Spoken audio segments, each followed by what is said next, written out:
Hey gardening friends. So today I'm sharing what I found hiding in my patio vegetable garden this season. And when I say hiding, I mean lurking. Deep in the soil, clinging to my plants, laying eggs everywhere. My garden was under full-scale siege. And honestly, I was not prepared for this level of destruction. But here's the thing. What started as a gardening nightmare turned into the most fascinating, hands-on education that I could have asked for. So make sure to stick around as I share everything I learned about these sneaky garden invaders, their crazy life cycles, and why you actually need to know about this stuff. For those of you new to my channel, I am the Chatty Olive. I love getting my chat on and sharing my experience container gardening in limited spaces. I try to share my realistic, hands-on experience, and I don't just share gardening successes, but also my many messy mishaps that allowed pests to wreak havoc in my garden. Thank you so much for choosing to watch my video. And for those of you that have been following along this season's gardening journey, you are probably surprised to see an obvious gardenless patio behind me. And I will confess, tearing down my garden was bittersweet. A garden recap video and season wrap-up video are coming soon, as well as the promised video sharing my big announcement and channel pivot. And I will discuss this pivot in a little bit more detail later in the video.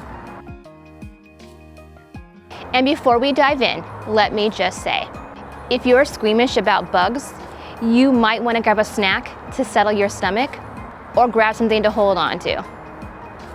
Hand-picking bugs is not for the faint of heart because we're going deep into the world of hornworms, white grubs, and the nearly indestructible squash bug. These pests are common, they're destructive, and they're probably lurking in your garden right now. Don't shoot the messenger. But don't worry, I'm also sharing how this entire experience became an incredible learning opportunity, especially for my homeschooled son. Because sometimes the best classroom is right outside your door. Dirt under your fingernails and all. All right, let's talk about the first invader I found. The tobacco hornworm, often confused with the tomato hornworm. They are commonly known as the Carolina sphinx moth or the tobacco hawk moth as adults, and the tobacco hornworm or Goliath worm as larvae. I mistakenly identified my hornworms in previous videos, and I wanted to set the record straight. I apologize for the misinformation. If you've never seen one of these guys, imagine a bright green caterpillar that's basically the size of your finger. They had these diagonal white stripes and a creepy little horn on their back end. And to help others avoid my mistakes, here are some distinguishing features to help more easily identify hornworms. The tobacco hornworm caterpillar has 7 diagonal black margins on its white stripes, and it has a red horn. But the tomato hornworm has 8 V-shaped white markings with no border stripes, and its horn is dark blue or black. The tobacco hornworm adult, as well as the moth, has 6 orange spots on its abdomen, but the tomato hornworm only has 5 orange spots. Most importantly, both are very hungry.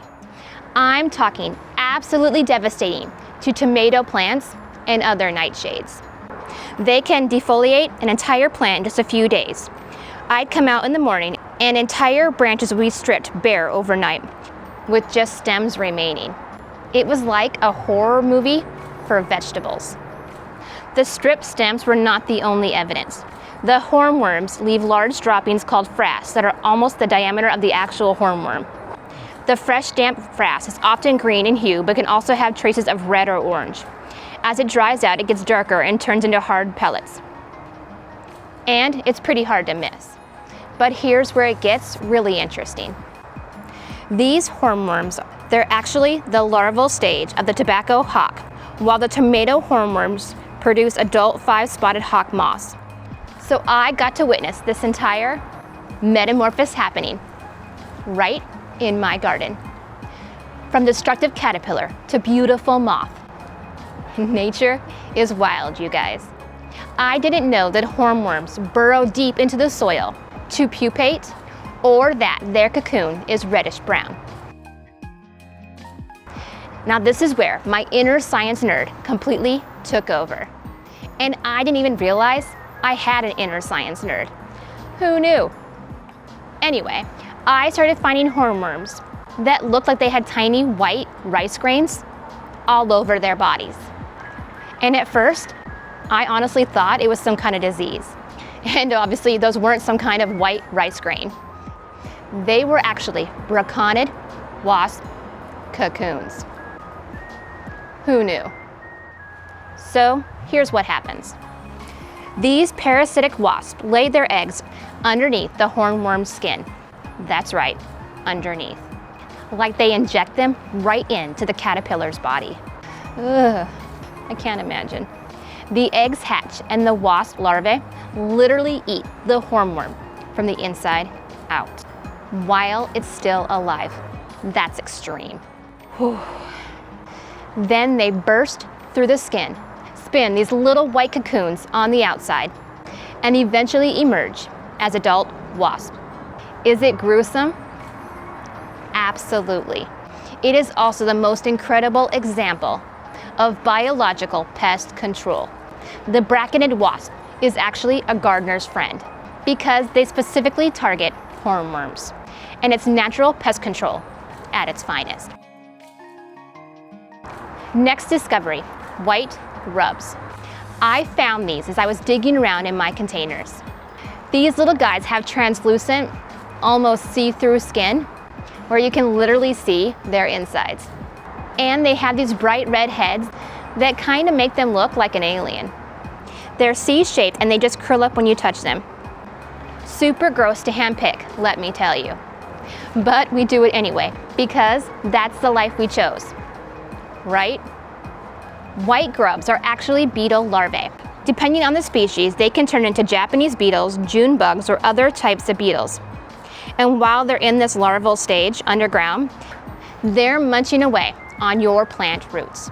They can seriously damage your vegetables by destroying the root system, which means your plant can't take up water or nutrients properly. Finding these in my soil was a true wake-up call that the pest problem wasn't just above ground, it was also below. My entire garden ecosystem was under attack from multiple angles. Suddenly, out of nowhere, my thriving cucumber plant started to struggle for no apparent reason. And if I hadn't discovered these white grubs when removing these plants from my garden, I may never have learned where I went wrong. Okay, now we need to talk about squash bugs. These are hands down the most frustrating pests that I've had to deal with this entire season.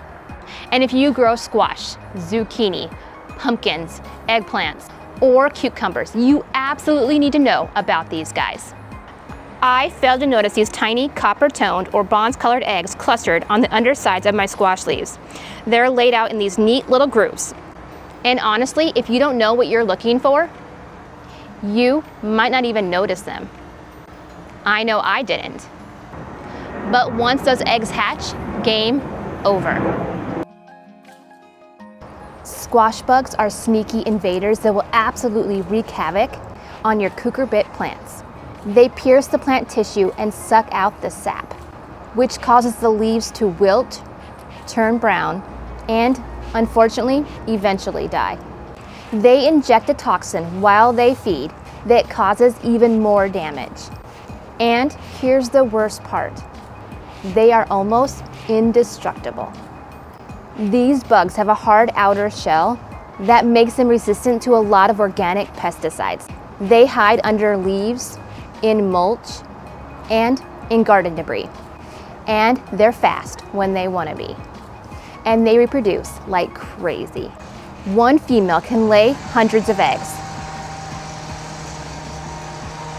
One female can lay hundreds of eggs throughout this season. Yep, that's happening. I tried hand picking them. I tried spraying them off with water and using neem oil. And some methods did work better than others, but the key is persistence and catching them early, before the population explodes. And those copper eggs, crush them immediately. You have to check your plants daily. Be vigilant. I lost so many plants due to these treacherous pests. And I cannot believe that I originally blamed poor air circulation and powdery mildew. Sure, these conditions didn't help, but they were ultimately not the downfall of my plants. Stinking squash bugs. Anyway. Here's the thing though, as gross and frustrating as this whole experience was, I have to admit, I geeked out a little bit. Okay, maybe a lot. Yes, the hand picking was disgusting. And finding a hornworm the size of a hot dog on your tomato plants is totally not fun. But seeing all those different life stages up close and personal, witnessing the parasitic wasp cocoons and watching white grubs transform, that was absolutely, disgustingly fascinating. And for those of you who are parents, especially you homeschoolers, I cannot recommend gardening with your children enough. This was an amazing opportunity for my son to get his hands dirty and learn in a way that textbooks just can't teach. And we learned about complete metamorphosis versus incomplete metamorphosis, predator-prey relationships, biological pest control, ecosystem balance, plant defense mechanisms, and insect anatomy and life cycles. It's a completely different experience learning about ecosystems and life cycles when you have a front row seat. When you're actually holding that white grub in your hand and watching it curl up. When you're examining hornworms with parasitic wasp cocoons, and when you're tracking squash bug eggs day by day. My little patio garden ecosystem opened my eyes to how much I still have to learn about gardening. And that's exciting. And there is always something new to discover. And despite all the pest pressure, my garden was still a huge success this season. I've harvested tons of cucumbers, tomatoes, okra, peppers, and herbs. And yes, I lost some plants. And yes, I had to be way more hands-on than I expected. But I have absolutely no regrets. Every failure is a learning opportunity. Every pest problem taught me something new. These challenges are actually strong stepping stones towards achieving long-lasting, healthy gardens in the future.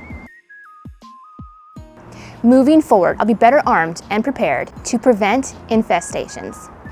With regular inspections, checking plants daily, especially leaf undersides, more deadheading and trimming, rotating containers to break the pest life cycles, companion planting to attract beneficial insects, using row covers for vulnerable plants, encouraging natural predators like braconid wasps, ladybugs, and lacewings, proper garden cleanup to eliminate overwintering sites, and starting with healthy soil to grow strong, pest-resistant plants. And the goal isn't to have a completely pest-free garden. That's actually not possible, nor even desirable. You want a balanced ecosystem. You want some pests so that you can support beneficial insects. And it's all about keeping populations under control and not letting any one pest take over completely. So that's my garden pest adventure.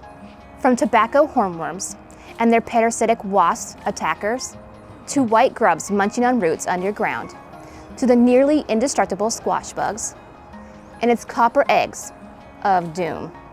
And if you're dealing with any of these pests in your own garden, I encourage you to drop a comment below and let me know. What's been your biggest pest challenge this season? Have you had any fascinating nature observations, like the braconid wasp? I would love to hear all about it. And if you found this video helpful or fascinating, or if you just appreciated the fact that I handpicked all those gross bugs so you could learn from my experience, Give this video a thumbs up and subscribe for more real talk gardening content. And there are no perfect Instagram gardens here. Just real growing, real problems, and real solutions. And remember, your garden fails aren't really failures. They're just lessons in a little dirt under your fingernails. Keep growing, keep learning, and don't be afraid to get your hands a little dirty. Oh, and for the upcoming announcement that I teased about in my last video, I assure you that I intend to reveal the big news soon. I apologize, I definitely jumped the gun a little bit with my last video, and I'm not really prepared to share the news quite yet. Unfortunately, there are still a few unexpected but necessary steps that I need to tackle before I can share the news. Please stay patient with me, and I admit the announcement that I made in my previous video was a bit premature, and I really do appreciate your patience. Thanks for chatting with me today. Please keep growing and keep learning. Happy gardening, everyone. Until next time, stay chatty.